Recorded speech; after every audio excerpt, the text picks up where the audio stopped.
Welcome to the Addiction Connection podcast, connecting the hope of the gospel with the heart of addiction. I'm your host, Mark Shaw, and I've got two superstar young men, young to me anyway, Josh Brunk and Nipo. Yes. I'm going to let you say your name. Yeah. I love his name, but I can't say it. Say the full thing. I love it. It's Tla Ka Nipo. Kla? Yeah, Tla Ka Nipo. So the closest you have in English to the first four letters, that Tla, it's clock or clock. Right? Right. So if you want to know how to pronounce that NHLA, just think of clock. Okay. Right? So that's Ka. And then Ka, like for car. Right. Think of CA when you see that KA. Yeah. Ka. Then Nipo. Nipo. Yeah. That's the part I can do. Ka Nipo. Kla. Ka Nipo. Ka. Yeah. Nipo. So you think of clock, and you think of a car. Then Nipo. Ka. Yeah. All right. Ka Nipo. I'm sure you can I may try it, and we may try it on the podcast too, but I may stick with Nipo just to not embarrass myself too much. Well, no, it's great to have you here live in studio. Yeah. You guys both reside in South Africa. Johannesburg, is that? Yes, southern Johannesburg. So we work in a township with, my parents had planted a local church down there in one of the townships in southern Johannesburg. And so they just celebrated 20 years of the church there. Yeah. And then the last 2 years we've been working with Village Mercy Ministries, which is biblical addictions ministry. Right now we currently are working with men in a residential program, and Nipo is the director of that men's program. Yeah, the director. Yeah. I work as lay counselor and director of the men's residence, men's house. Aren't you glad it's men and not ladies? Yeah, it's easier to work with me. Yeah. We might have to edit that I out. know nothing. We may lose we are working on getting a women's program together. Yeah. Though, so but that'd be someone else. That'd be probably a female, right? Yeah. Yeah, we got 6 ladies in training for that, so that's exciting. Yeah. And then Nipo also preaches once a month in the church as well, so he's one of our leaders in the church there. Yeah, he's a theologian, this guy. Yeah. Everyone's a theologian. That's what Alice's brother would say. That's the right answer. You got me. That's right. That's good. Well, we're going to talk a little bit about, I like to start with Scripture. So I want to start we're going to do 1 Peter 2, verses 11 and, was it just 11 or 12? Did you want to do 12 too, or just 11? Just 11. Just 11. Yeah. Because this is a verse that Nipo was thinking about in context and how he ministers to the men in the program. How many men do you have in the program right now? Like just a handful? 4 guys in residence and wow. 2 guys who've graduated, but keep in contact with them. Yeah. Trying to help them. That's great. Boy. Yeah, you don't need. If you'd have said 500, I would have been. I've been very angry. It's just too many. I went to something not long ago, and they said something about, oh, this is the biggest thing, and da da da. And I get that. America's, we're like that, but big doesn't always mean God's blessing. You look at Jesus with 12 men, and the impact worldwide. He pouring himself into 12 men. Of course, then there were the 70 and the 500. We know that. But I think just we get this thing like bigger is better. And, caring for 4 souls. Right. You help those 4 men. Say they get married. That's 4 women. Say they have children. That's 2 or 3 kids apiece. Now they've affected their parents. So that's 2 per each guy. I mean, the numbers could get real big, real quick with just a handful of guys. Right. And think about the lives, your testimony is stuff. Right, exactly. Yeah, so we're designed for 8 to 12, so we're kind of building back up now that we're in our own building. But that intentional discipleship is lost when you try to get it much bigger. Yeah. Well, 1 Peter 2:11 says, "Beloved, I urge you as sojourners and exiles to abstain from the passions of the flesh, which wage war against your soul." And I'm going to let Nipo talk a little bit about why he selected this verse and what he was thinking about in terms of the ministry he has to disciple men in addiction ministry in South Africa. Yeah. So this is one of the verses that I use the most in counseling, because I think with all of us, our biggest problem is ourselves when dealing with sin. When fighting for sanctification, it's not just the world that's offering us things that are against God. It's not just the devil who's whispering in our ear that, this will make you happy, this will make you happy. Mm-hmm. It's our own heart that's saying the same thing, that, if you can get this will make you happy. Right. It's the deceptiveness of our own hearts, that don't want the things that God wants for us. Right. And this verse, I found it helpful for me, even when I was at school. I had my books in my desk and all of that, and I had these two verses, Romans 8 and 1 Peter 2, up in my desk, to remind me always that, whatever my flesh is promising me, it's those desires are waging war against my own soul. They may be promising me pleasure. It may be saying, I'll give you pleasure if you can just click on this website and watch this. Mm-hmm. You'd be happy. Mm-hmm. But that thing is waging war against my soul. Yes. And it was helpful for me to see through the temptation, to see through the desire, that on the other end, it's holding a knife against my soul. It wants to kill me. Yes. Like John Owen said, kill sin or sin will kill you.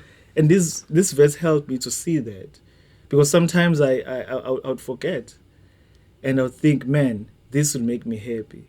And just having that verse there that says, this is waging war against your soul.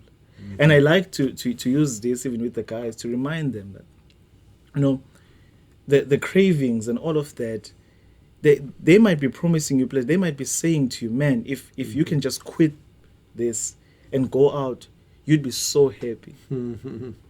But that is waging war against your soul. It will kill you. Mm-hmm. So, that's so good. Mm-hmm. Because you read that quickly and you think, okay, waging war against my soul. Boy, that's so beautiful. It's so poetic. And what you're talking about is, no, it's not as pretty as you think. Right. This is war. And I like how you said holding a knife against your throat. It's trying to kill you, your soul. Yeah. And even when we bring in the other two enemies, the world and the devil, all that they are doing is basically inciting what's already within us. It's not that they're coming with different, more dangerous warfare. All they're doing is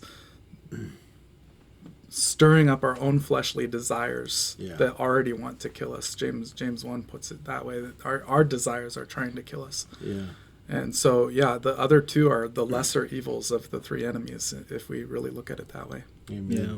I would usually tell the guys that, you graduate from the program and you'll go out there, and those desires will come knocking. They will come knocking, wanting to dance. They will be calling on you. Right. And do not open that door, because those old friends, they're holding a knife. Those desires, they are holding a knife. And they want to kill you. So just to keep that as your reminder. Amen. It's one of the verses I always kept in my wallet when I had a wallet. Always kept it there, and to just look at it every day when I go about, to just remind my forgetful soul that these desires are waging war against you. That's right. It's good. Great. Yeah. Well, tell us a little bit about your story, Nipo. Josh has been on a few times, so we'll reference the other podcast so people can hear your story. Totally fine, right? Too. I don't mean to skip over you. Absolutely. Josh is here because he's really the the founder and the one that God laid the desire in his heart to do this ministry and to launch it out. And he's done that sacrificially in many ways, but really laying down his life to try to do this ministry to help other people, because we see this ministry as an opportunity to share the hope of the gospel with the hurting. And so I really appreciate Josh. So he's not just sitting here because he's handsome. He's sitting here because he's really the founder of this thing. So, but tell us your testimony, Nipo, while we have you in the United States. Yeah, I'm glad to be here. It's not, the braais. You got to tell people about braais are like one of the best things I've experienced on planet Earth. Yeah, especially in regards to food. Can't do much better. Is a braai. I mean, it just doesn't get any better. And it really is like, to me, food, I like to eat, obviously, but I like the fellowship, Like having a meal, we just shared a nice meal together, but having you guys there and other people, that's what makes it special. Right. And I think South African culture gets that better than some other cultures do. Absolutely, yeah. So one of my friends promised me, his name is Lutanda, that when I get back to South Africa, he's taking me out to a hostel. We have places we call hostels there, and we are going to a braai. I bet you missed the braai, probably more than anything. Definitely. But on my story, I grew up in a large family. I was the 7th born of 11 children. Okay, wow. Yeah, I think did you know? I don't think I've told you that before. You know, the gray hair, I forget. My father had a polygamous marriage. Oh, okay, 4 wives. Yeah. So wow. Yeah, I have 2 other siblings, older siblings, a brother and a sister, on my mother's side, and I have 10 other siblings on my father's side. Yeah. Yeah. Wow. Growing up, I don't think anyone was a Christian in my family at all. We practiced ancestralism, and for those who do not know what ancestralism is, it's a belief that the deceased continue to have an active interest in the lives of the living. So, for example, a person who believes in ancestralism would say that my father, who passed away in 2009, is he's in the spiritual world right now, and he's he's protecting me somehow from the evil of this world, from the misfortunes. And growing up, would always do these ceremonies to honor the dead, so that they might also look out for us in this life. So even to like an omnipresent level, so he can be watching over you here. So sort of like the demigods, So it's a belief that after someone dies, they have this demigod-like abilities, so they are omnipresent. Even though the person is buried in South Africa, they can be watching over me while I'm here. They can be protecting me from things. So powers that a person did not have in this life, now they do have, because they're in the spiritual world. So anything good that happens, the person in that line of thinking would attribute the good to my deceased father who's looking out for me, or my mother, or and you kind of attribute that to them rather than to the one true God. To God, If on that, so I was asked to do a geosocial history of South Africa, and I was telling them about just the religions of Africa, that God was present in the African mind, but he was just so distant always. People would say, yes, there is a God. Some even say gods, but there were no ceremonies to God, especially in Southern Africa. People would interact only with the ancestors. So if something bad happens to me, I go to a shaman, or we have some kind of an altar. We call them psalm in every home. You'd go there and you interact with the dead, right? To help you with whatever is happening in your life. So there was no songs written to God in praise to God. There were no ceremonies that were done to God directly. It's always you're interacting with the ancestors. But God, people were conscious that there is a God who created the world. So it was the same thing really growing up in my family. My father would take us as children. We'd go to the shamans or the witch doctors. We call them sangomas there. And they would steam us, cut us, and all sorts of things. But yeah. Wow. Yeah, and I was proud of that. I was not forced to do that. Yeah. I was proud of my upbringing, my culture. Sure. Love my family very much. Yeah, and I still love my culture. I'm still proud of my culture. But Good. Yeah. Yeah, even looking back now. Yeah. Yeah. In 2006, that's when things changed. In 2006, my sister and I, we moved to the city. So from the rurals, we moved to the city to stay with my mother. And there my sister joined a local charismatic church there, which was cultish. I will not hide that. Yeah. It was a cultish church that she was part of. But as time went on, she started to take really the Christian faith seriously. She started to refuse to participate in any of the religious practices, that we were doing at home, in any of the rituals. We would go to the shamans and to just put her foot down and say, I don't want to do this. And she was a little girl at that time, I think 15, 16. Wow. But she would stand her ground.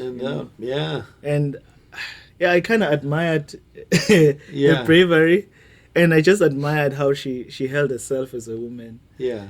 I say to people, I don't think my heart would have softened up to Christianity if it was not for my sister who sought to live out the things that she believed at home. She really, really tried.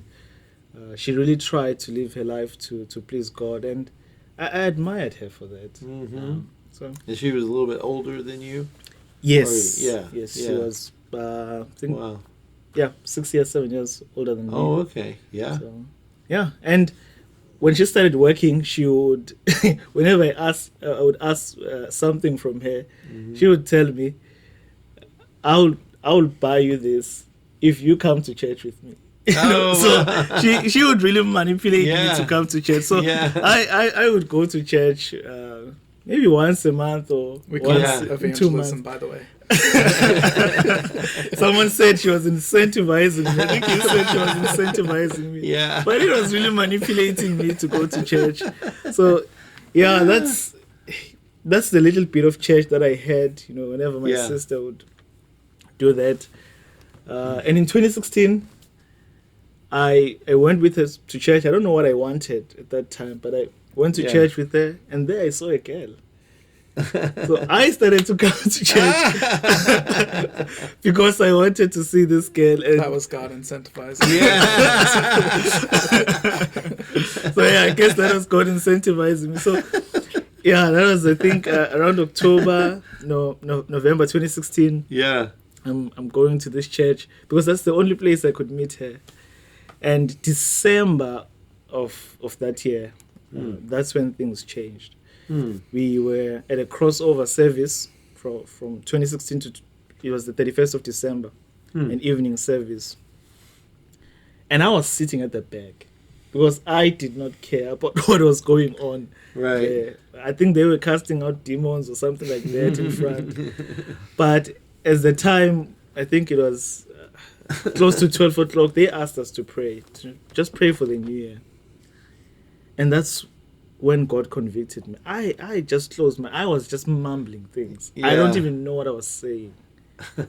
But suddenly I heard God convicted me.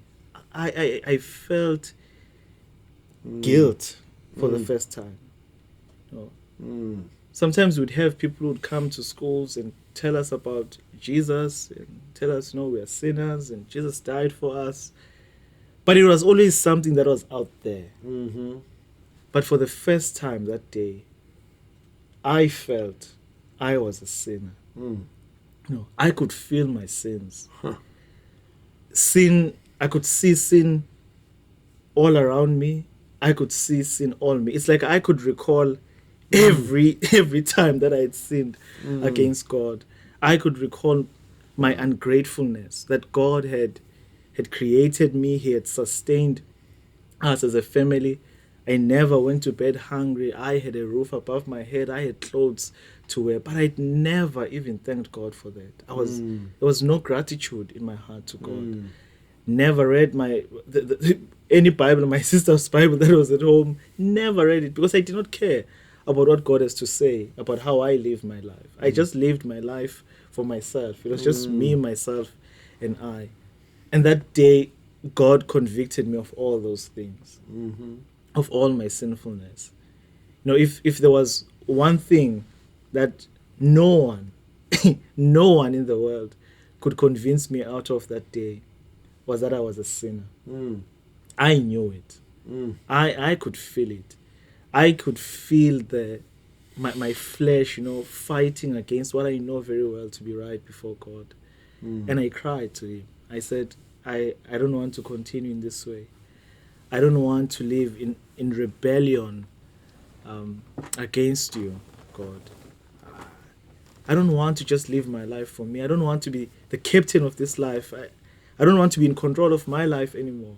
Because I don't know where I'll end up if I just continue in this way that I'm living. So I gave my life to the Lord. I surrendered that day. I said, take over. I want to live my life to please you. And God graciously answered that prayer. After that, he just gave me a desire to read the Bible, a desire to pray. I would come back from school and I would go to my room and just pray to God. I did not know I don't know if I'd opened my Bible ever before. But I went, I took a Bible at home and I started reading. I think the first book I started reading was Isaiah. I did not know what was happening there. I could not pronounce those names. Yeah. But I just told myself, if I can just understand one thing, I would be better than I was yesterday when I understood nothing. Right. So I just started That's reading. And I would get something there and there, as I'm reading, An ox knows its master, and a donkey its master's crib, but my people do not know me. Yeah. Okay, I'm reading something. And I would get one or two things, but I would be better than I was the previous night. So that's so good. Yeah, I started serving very much in that church. Go out for evangelism. We're at church every day there, from Monday to Monday. It was church. I would go out to evangelize. Started translating for my pastor on Sundays.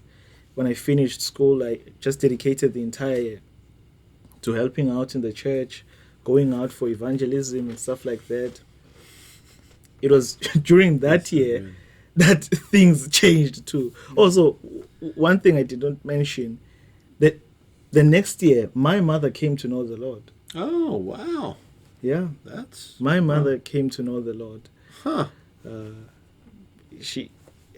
It was just by God's grace, because you don't hear a lot of stories of people converting that late in life. She was in her 40s already. And yeah. So you're in that church, the more the cultic kind of church. Yes. So all of us. Yeah. Yeah. So we were in that cultic church. Okay. And my sister got married, so my brother-in-law, my sister, my mother. Yeah. We were there. Yeah. I had my friends there. So everyone really that I was close to, that I knew was in the church. But even when I was there, I always felt there was something that was just missing. You know, I would always ask myself, is this it really? Is this the Christian life, what we are doing here? I would read the books that we're supposed to read. In that church, we're not allowed to listen to people who are outside the church. We're not allowed to read any books that were not from that church. Right. But yeah, I just remember one afternoon I went to YouTube and I searched the most powerful sermon ever preached. And an 8-minute clip by a guy named Paul Washer showed up. So I started listening to that sermon, and he was just preaching the gospel.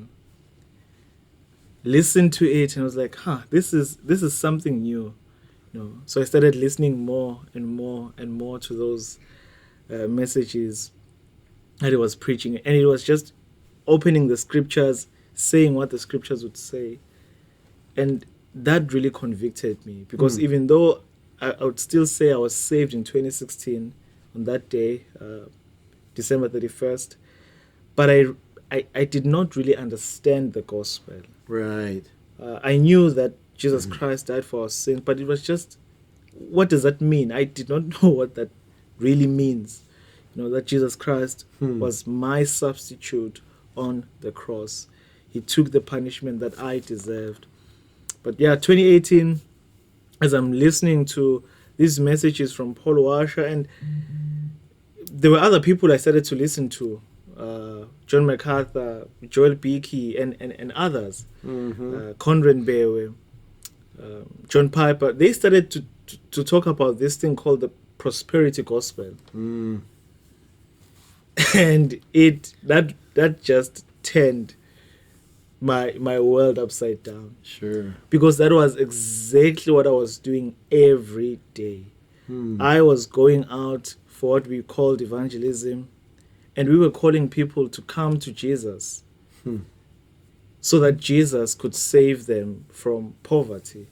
You know, we would go out with these papers that have a picture of someone who's living in the slums on one side, and a picture of the same person now who is living in a nice house with an electric fence, because it's South Africa, we have a lot of crime.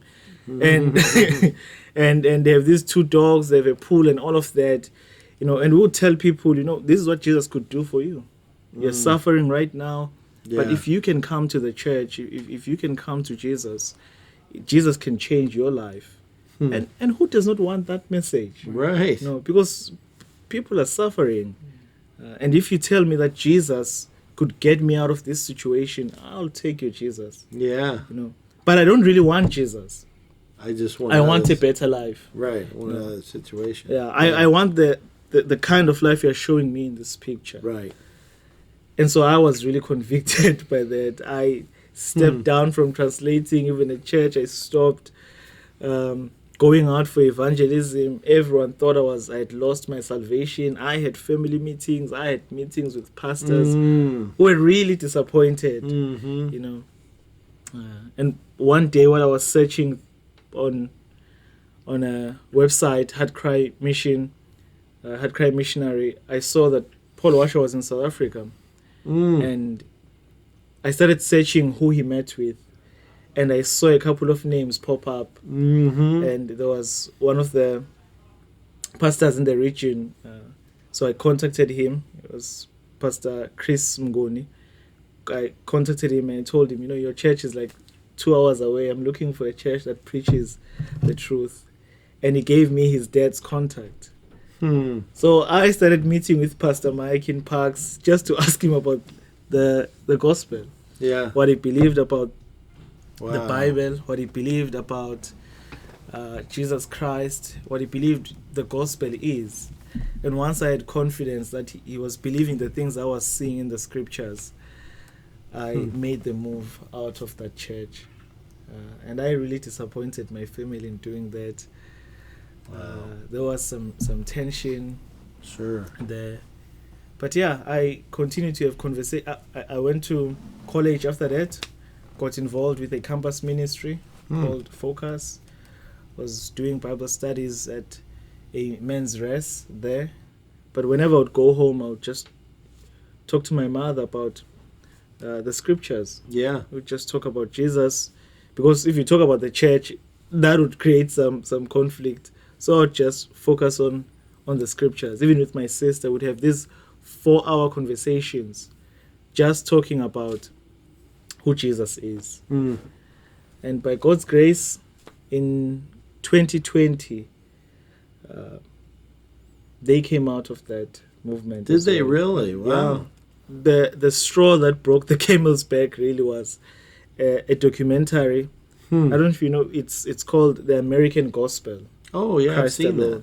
Yeah. You watched that? Yeah. Oh. Their friends were over, they had visited as well. So we just put on that documentary and we spoke about it. Yeah. We listened to a few sermons from Strange Fire. My sister called me 2 weeks later saying, we are looking for a church that preaches the truth. And she was there since 2006. Wow. God really opened her eyes. I mean, almost like salvation, to leave that kind of, wow. Yeah, it was. So I was talking to her, actually, I think it was last week. I was saying she helped to really bring me to salvation. Yeah. And I helped in reforming her. Right. That's good. Well, I do remember parts of that story, like you kind of researching, like, all right, who are people that Paul Washer references, and what are some books, and what are some, like, trying to figure that out. So, and you would have been there then before the rest of his family had come out. Yeah. So he had just started coming out. I remember that, the tension, and just pray for your family, and So there, your prayers have found their That's so fulfillment. good. Now, Yeah, that is so good. So my brother-in-law, my sister, my mother, their friends who were there that night, they started coming out. Oh, quite a number of people. They started coming out from that church, and they are with us right now at Katora's Bible Church. Good standing members, and it's been a joy. It's been a joy. Wow. Yeah. Well, and you guys, or what were you gonna say? No, I was just gonna then ask in the sense of, so that's what brought you to salvation and out of that church and into a good Bible teaching church. After that, you and I got partnered as far as discipling. I was discipling with you, and then tell us a little bit about how you got involved with Village Mercy Ministries, because you didn't have any severe sin issues, addictive types of issues. You came more from a very godly, biblical practicing background once you were saved. So how did you get into the addictions ministries? So we're partnered for discipleship, and Josh would tell me about this vision he has to start a ministry like the one that helped him when he was also struggling with some addictive issues. And I thought he was just too ambitious. Honestly, I still think you're a wise man. Nipo is a wise man. I still think he's just too ambitious. Yeah. He was talking about helping addicts, providing them a place where they can wash up on Sunday morning and come to church. I was like, he's just too ambitious. That's so funny. But early 2019, you and Dr. Bill Hines and Oliver, you came down to South Africa. Yeah. And you had a seminar, right? There. And that gave me an idea then of what the ministry, what's the vision, what's the goal of the ministry, what the ministry looks like itself. Yeah. That was also my introduction actually to biblical counseling at that time. Wow. So I got an idea after that. 2020, November, the church started the Village Mercy. So 2 years ago now this month. Yeah. 2-year anniversary. Yeah. And there was a problem with the manager we had there. that man had some serious anger issues, and Josh called me and said, can you just come and help out here? Yeah. And he said, I'll be doing Bible studies and stuff like that. So I said, sign me up, because that's what I was doing. Yeah, I may have sugar-coated it a little bit. Yeah. So I said, sign me up. So I took my school bag, packed a few clothes there, and I went and I stayed with the guys. If he'd have just incentivized you, you would have been. I did not know what I was signing up to. I don't want to lie. Yeah. When I accepted that call and I went to say, I did not know what I was signing myself up to. Right. Well, and the original, to be fair, the original arrangement was a few weeks. It wasn't like we were it was have you there for 2 years. Yeah, but come still, in and stop the bleeding and right, help us. Exactly. Yeah, and the few weeks became a few months, and now I'm here in Kentucky. Yes. I'm here in Kentucky doing a podcast with you. As the director of the Men's House. So just I'll fill in a little bit with that, because what happened is we were here last year. My parents were over here on their furlough. Yeah. My family was here trying to start raising initial support for Village Mercy. We had really limped through that first year just with the financial situation. So we were trying to get some of the finances taken care of. And the idea was we put Nipo in charge as interim director until I got back. And then I would just take back over and keep trying to, the long term was to, if he was interested, to have him take things over. But things went so smoothly. We were here for 4 months.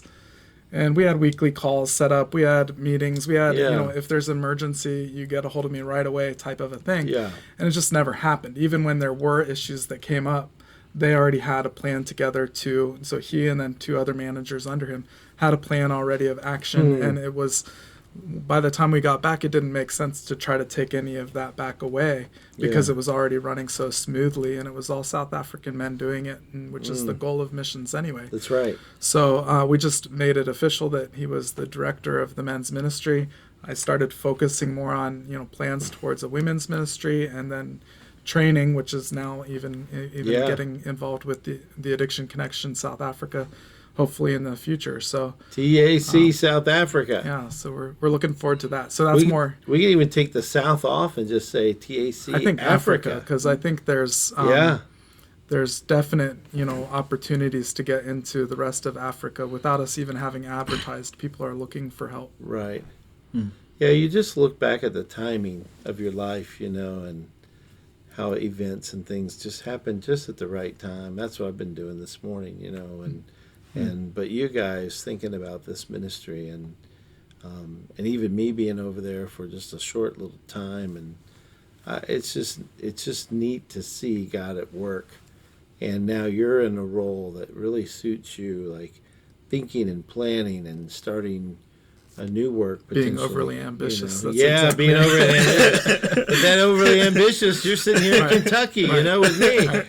And then I think the key to that, because a lot of people coming out of addiction in their background are overly ambitious. Sure. And it's key to have some people that are maybe a little bit more grounded, right? Yeah. And my dad is definitely one of those. Nipo is definitely one of those. Yes. And there's clashes because of that, but there's trust that's built up in the process. And right. I think even if you talk with my dad, he'd be like, my gut is to say, let's slow things down. But then I also see that, God is using some of these things. And so we work together in that whole process. Sure. Yeah. Well, you have a very wise man. Absolutely. You know what Nipo means? Wisdom. Exactly. So does it mean wisdom? Yeah, I thought it did. I was kind of guessing when I said it. I could try to pull that out. Yeah. Well, he is wise, and I think that's why the guys in the program do so well. And I know not everybody is a success, quote unquote, success story, but they are when we think about we're throwing seed. We're just allowing people to hear the truth, and then it's up to them, right. Yeah. And that has been our prayer, that we might aim for faithfulness to God's word, rather than success stories, that you usually hear from rehabilitation centers. Yeah. That we have these many guys who have been this sober for these many years. Yeah. You know, but we're just praying that we might be faithful in pointing these guys to Christ and saying, Amen. worship your way out of addiction. Mhm. And that would be faithfulness to us. Wow. Mhm. And that would be right. success as well. That's right. So I always have a philosophy that's kind of that mixed approach where you don't just need former addicts that are helping the guys that are currently in addiction. You're obviously a one of the ones that hasn't had a background with addiction. What value do you see yourself and some of the others that are in the church, whether in official roles or as kind of lay discipling roles? What role do you see somebody that doesn't have addiction in their background in the church playing to guys and even ladies that are struggling with addiction? Yeah. I think when it comes to addictions counseling, one of the things that hinders the church, the rest of the church from being involved is that we separate addiction from other counseling issues. Mm-hmm. And we think of it as this special, this mysterious issue that you need experts in order to deal with. And it makes addictions counseling really intimidating to look at it. Yes. Because to some extent you recognize that there is this physical barrier to addiction. You talk to this person, sometimes when they are high, they're not even hearing you. Yeah. Yeah. They can be nodding their head while you're talking to them, agreeing that they will change their lives around, they would commit to this, and then tomorrow they're back again. So yeah, there is definitely some uniqueness to counseling addictions, but also the scriptures tell us, in 1 Corinthians 10:13, no temptation has overtaken you that is not common to men. And God is faithful. He will not let you be tempted beyond your ability. But with the temptation, He will also provide the way of escape so that you may be able to enjoy it.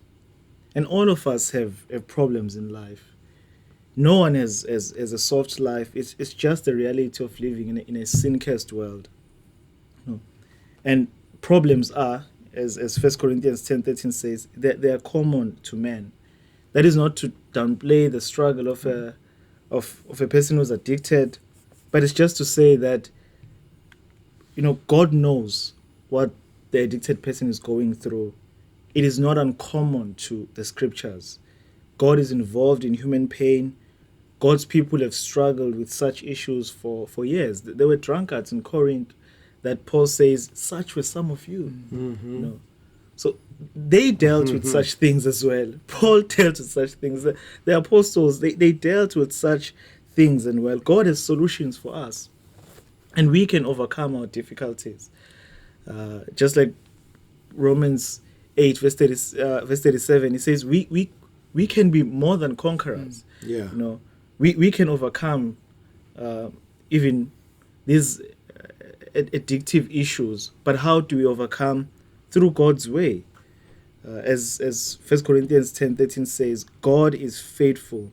He will not allow us to be tempted beyond what we are able to bear, but He will provide us a way of escape. God has given us a way of escape, and God is faithful. We can depend on Him. Yes. And any Christian really who is aware of these precious, these tremendous resources that we have in our Bibles, that we have in our scriptures for facing and understanding and solving life's problems, can counsel someone who is struggling with addiction. They can help a person who's struggling with addiction. And we've seen it in our church as well. It's what you're talking about is so important, because people need to understand this isn't some supersized, enormous, I need special training, education to deal with it.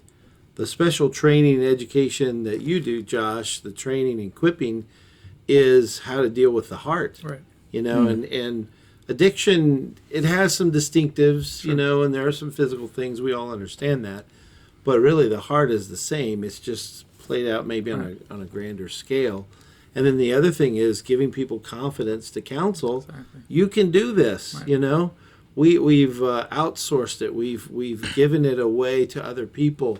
I call it punting on first down. We've turned over our responsibility to other people to do this ministry, and the sad part is we need more people involved in it, and that's what you guys are doing. You're equipping, and it doesn't take an addict to help an addict. That's what I love about Nipo's testimony. Yeah, and one of the things that I think that maybe is a little bit more that we don't see right away. It's obvious, I think, a lot of times how different gifts within the church can help an addicted person. There's lots of different gifts that are manifested in the church, but one of the things that we don't realize is how much the rest of the church can be blessed by the addict who is now seriously tackling and dealing with his or her sin. And what we've seen, I think, in our church in this last year and a half especially, is just how much the rest of the church is starting to learn how to deal with their own sin. And it's not to the same extremes as what we're bringing into the residential house, but it's like, hey, this can be done. It doesn't have to be a huge deal in the sense that we're outcasts of the church and society, but there's a way forward. There's a way of redemption, of reconciliation, and of actually being strengthened in this process, and through true confession of sin and restoration. So it's been good, and then the zeal that you get from a person that's formerly been addicted and worshiping these other gods with this extreme zeal. Yeah. They now can bring in as gifts into the church as well as they worship God. Well, you guys are a great 1-2 punch. You've been someone who has struggled with addiction. You're someone who never has. I think we need both. Absolutely. You know, and it's wonderful to have that. I mean, what a blessing. Right. You know. So here's an example, hopefully it's, of somebody that's struggled and now overcoming. Yeah. And you can actually get out of it through help of the Word of God, the Spirit, and others working in your life. Right. Here's somebody that hasn't had it, and he's living an orderly life, and we need both examples. Yeah. And we're all, in one way or another, sinners. Sure. Absolutely. Yeah. Struggling with our own hearts. Yeah. Like you said so well a minute ago. I think what really intimidates people is because they look at addiction as a physical problem. Yes. And if Preach you just look Oh, wait, we're going back to that church.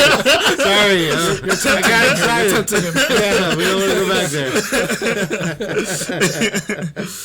yeah, if there is a physical element to addiction, and that is why we always counsel the guys who are on alcohol or heroin and stuff like that to see a physician, to go to a detox center. There is a physical element to it. Sure. But there's also a spiritual element to addiction. Yes. And if we look at it like that, you'll see that you can counsel someone once you see the spiritual side of addiction, what the addict is actually struggling with. What does this person, what do they want, right? So the person who's smoking, what are they trying to achieve? Yeah.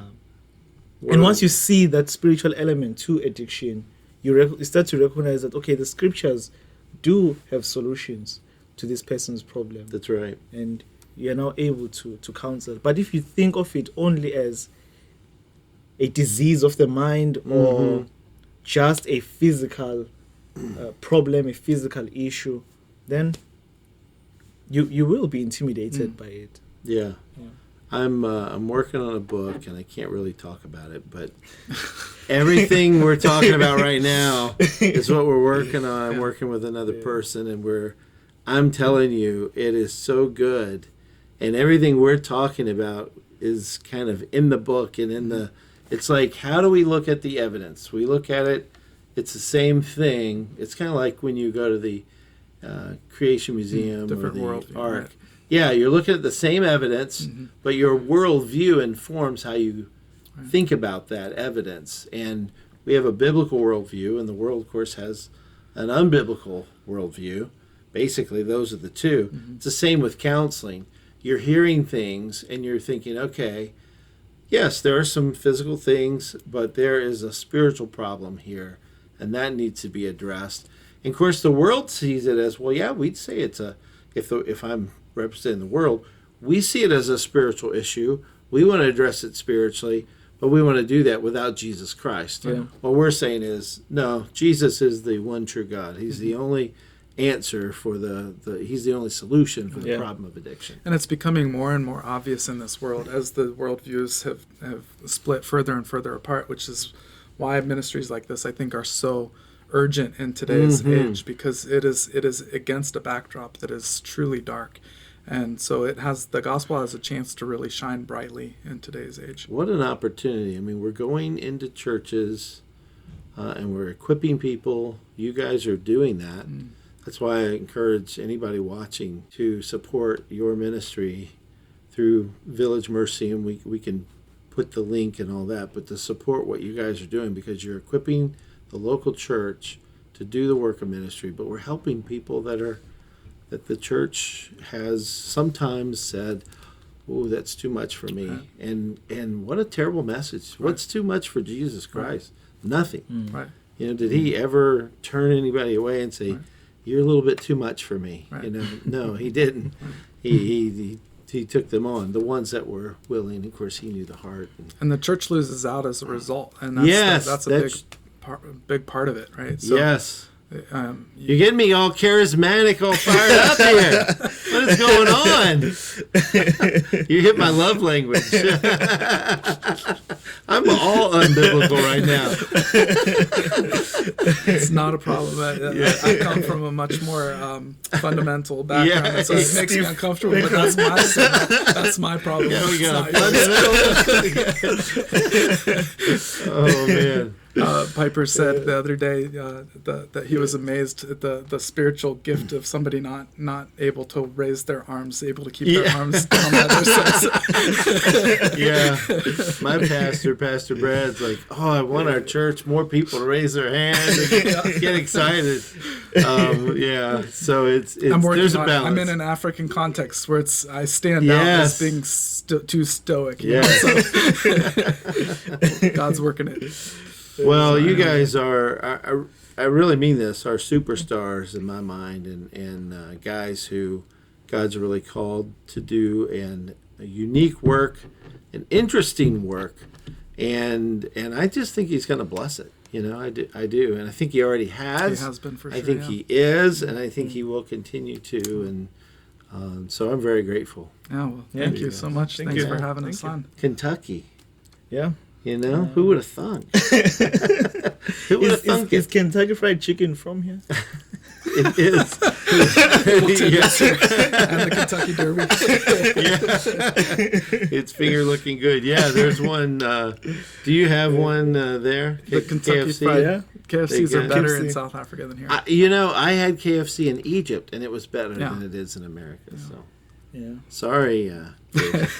Corbin, Kentucky is I think the birthplace. So it's a few hours south of here, but you can go to the original restaurant. He had like a gas station, and you can sit on a bench with him, and it's like you're sitting by him and see some of his records. And and people are casting him right now as a racist and this and that.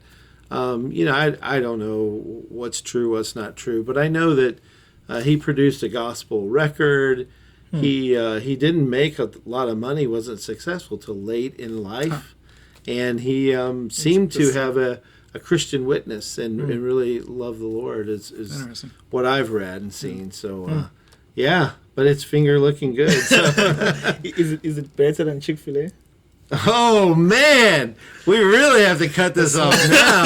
I mean, No, the one I like is Popeyes. Okay. Oh, I love Popeyes. Yeah. I tease the friend. I have a friend at Chick-fil-A, and I say, Popeyes is the devil's chicken sandwich, but that doesn't stop me any. I mean, your kid works at Chick-fil-A, right? One of them. Yeah. I'm getting in deep trouble. We may have to edit a lot of this. We can use some of this as sponsoring, I'm sure. Yeah. We're giving them free. It's all good, but I'll tell you, Bry in South Africa. Lights out. Though that's just That's one of the best things on the planet. Yeah, And I'd I'm, agree. you know, Definitely is. I mean, the first time, I forget who it was, if it was your brother-in-law or somebody said, yeah, we're having a braai. We have steak and pork and sausage, and our vegetables are chicken. Yeah. And I just thought, am I home? Am I in heaven? Where am I? Like, this is just great. Vegetables and chicken. I mean, I have steak and sausage and it was so nice. I mean, just the fellowship part of it. Yeah. That's just so Yeah. great. So, Yeah. well, good. Oh, what We have a whole day dedicated to braai, a whole holiday dedicated to Oh, braai. really? So on our Heritage Day, that is like the meal on Heritage Day. I did We not do know a that. braai in South Africa, and just everywhere you go, the smoke. Oh, up. wow. Wow. Yeah. Yeah.